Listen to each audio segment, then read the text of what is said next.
Hello students, welcome to my channel. आज हम लोग बाकी बचे हुए जो प्रोनाउंस है उसको कंप्लीट करेंगे।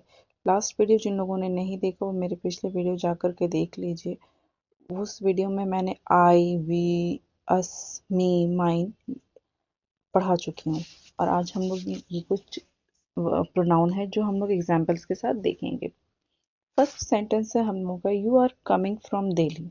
यहाँ पे कॉन्सेंट्रेट हम लोगों को यू पे करना है क्योंकि हम लोग इस सेंटेंस में यू जो इम्पोर्टेंट है वही सीखेंगे। You are coming from Delhi, तुम दिल्ली से आ रहे हो। जब हम लोग किसी सेकंड पर्सन के बारे में बात कर रहे होते हैं तो उसको हम लोग यू से इस्तेमाल करते हैं।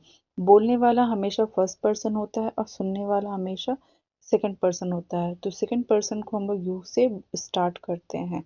तुम, आप, इस तरीके के जो भी वर्ड होंगे उसके लिए हम लोगों को इस्तेमाल कर सकते हैं। यू की एक और खासियत है, वो सिंगुलर में भी यू लगता है और प्लूरल में भी यू लगता है। जैसे कि तुम लोग दिल्ली से आ रहे हो, उसके लिए भी हम लोग यू का ही इस्तेमाल करेंगे।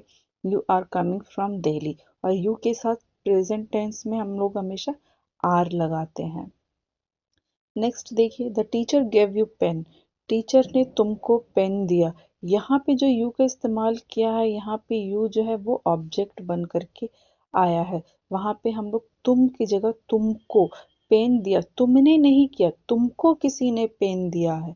तो जब हम लोग तुमको किसी ने पेन दिया का इस्तेमाल करेंगे, तुमको के लिए भी यू ही लगाएंगे हम लोग।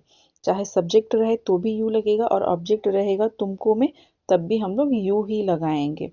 थर्ड सेंटेंस की तरफ हम लोग बढ़ते हैं जिसमें लिखा है this pen is yours. Third और फोर्थ सेंटेंस दोनों को एक साथ देखेंगे, एक साथ कंपेयर करेंगे हम लोग। This pen is yours, S लगा है दोस्तों। उसके बाद देखिए this is your pen. Fourth sentence में हम लोग का योर का इस्तेमाल हुआ है। योर्स और योर में क्या फर्क है? योर्स के साथ कोई भी नाउन का इस्तेमाल नहीं होगा, वहां पे सिर्फ तुम्हारा वर्ड ही रहेगा। ये पेन तुम्हारा ही, दिस पेन ये सब्जेक्ट हो गया है और योर्स जो है वो एज अ ऑब्जेक्टिव यूज हुआ है।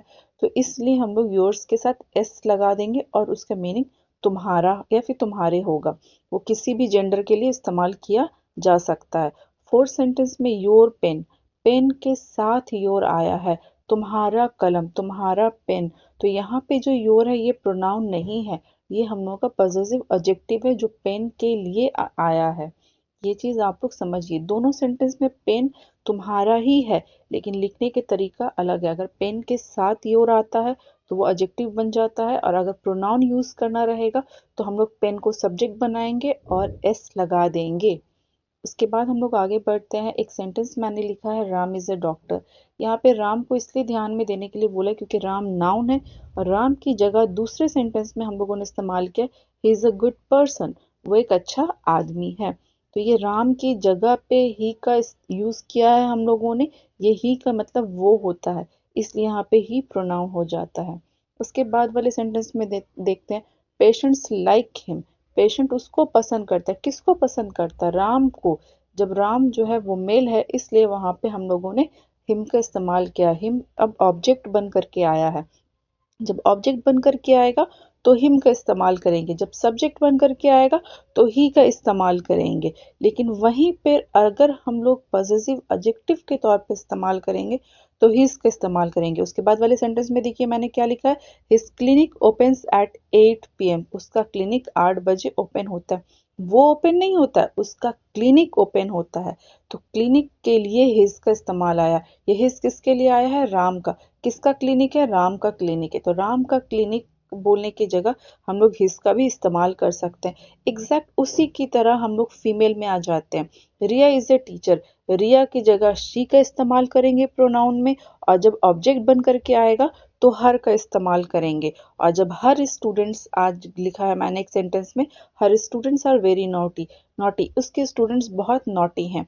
तो यहाँ पे हर जो इस्तेमाल हुआ है वो किसके लिए इस्तेमाल हुआ है? रिया के लिए इस्तेमाल हो गया। इसको आप लोग स्क्रीनशॉट कर लीजिए और कॉपी में नोट डाउन करिए। फिर एक एक सेंटेंस को मेरे बताए हुए वीडियो के साथ देखते जाइए।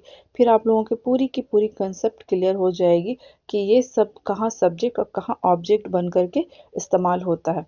आप लोग इसको नोट डाउन कॉपी में ज़रूर से कीजिए, अपने नोटबुक में इसको लिख करके अच्छे से इसके ऊपर प्रैक्टिस करिए। आगे की वीडियो में मैं जो बची हुई वर्ड्स है, इट वगैरह, दे वगैरह, उस सब को मैं आपको कंप्लीट कर दूंगी। Thank you for watching, thank you so much.